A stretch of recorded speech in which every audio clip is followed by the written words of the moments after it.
hanggang ngayon naniniwala yung baliw na yun nakampon kami ng mangkukulam. Oo nga, Tay. Sino ba yung mangkukulam na yun? Bakit lagi na lang kami inuugnay sa kanya? Ayoko na pag-usapan yan! Dahil matagal na siya patay! At walang buting idudulot sa inyo kung malaman nyo man kung sino siya! Kung sana mapaghihiwalay na natin agad ang mga anak natin. Hindi na sila pag-iisipang isinumpa. Magiging normal ang buhay nila. Kaya, gagawa ko ng paraan. Pero saan tayo kukuha ng pera? Nakahala na. May Kuwago, anong ginagawa niyo dito? Halika, sundan natin. Kakaiba yung puno. May pumasok yung Kuwago. Halika, silipin natin. Saan tayo ko? Mama, bigyan mo sa akin pera mo. Pasensya ka na, ayokong gawin to, pero kailangan ko ang pera mo. Parang pamilyar sa akin ang lugar nito. Parang nakarating na ako dito. Crisanta, ibaba mo nga yan. Hindi naman yan sa'yo eh. Wala na nakatira dito, kaya wala na nagmamay-ari nito. Kambal sila. Parang tayo. Sino kaya sila? Ate Elvira, tara maglaro tayo ng taguan. Nalina, nasaan ka? Elvira, Nalina, yun ang mga pangalan nila. Paano mo nalaman? Kilala mo ba sila?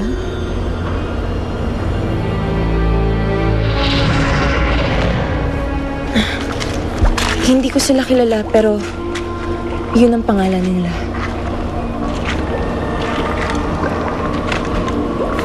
Elvira at Melina. Paano ka naman nakakasiguro na yun ang pangalan nila? Dahil nakita ko sila sa isip ko kanina. Amana, bakit ganun? Bakit bigla ko sila nakita sa isip ko? At bakit parang kilalang kilala ko sila?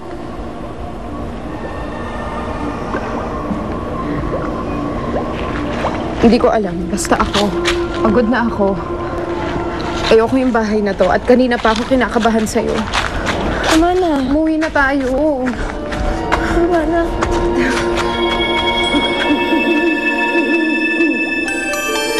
Yan! Bigyan mo na! Matagal namin pinag-ipunan ito para iligtas ang buhay ng anak ko.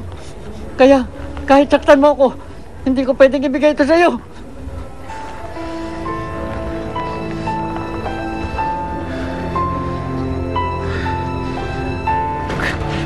Mas ka na.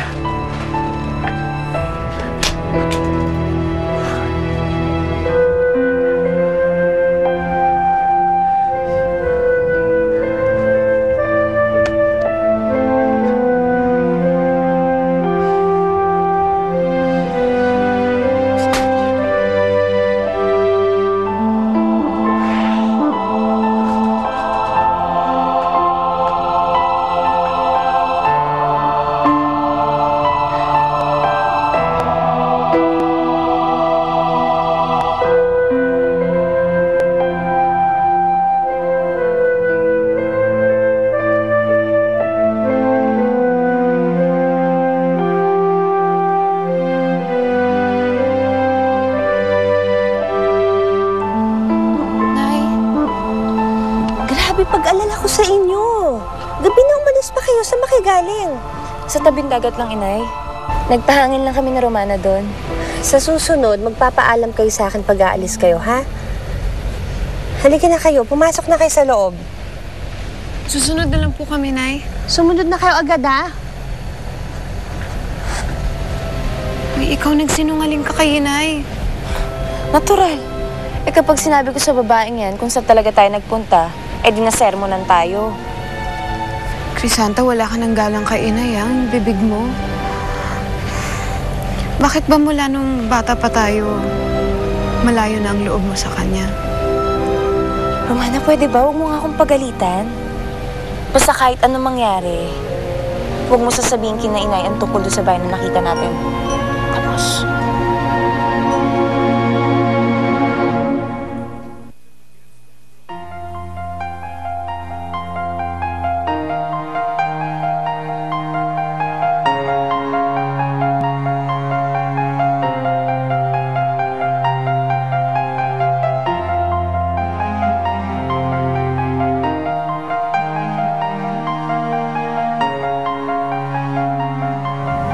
Ama, Patawarin niyo ho ako kung nakaisip man ako gumawa ng masama kanina.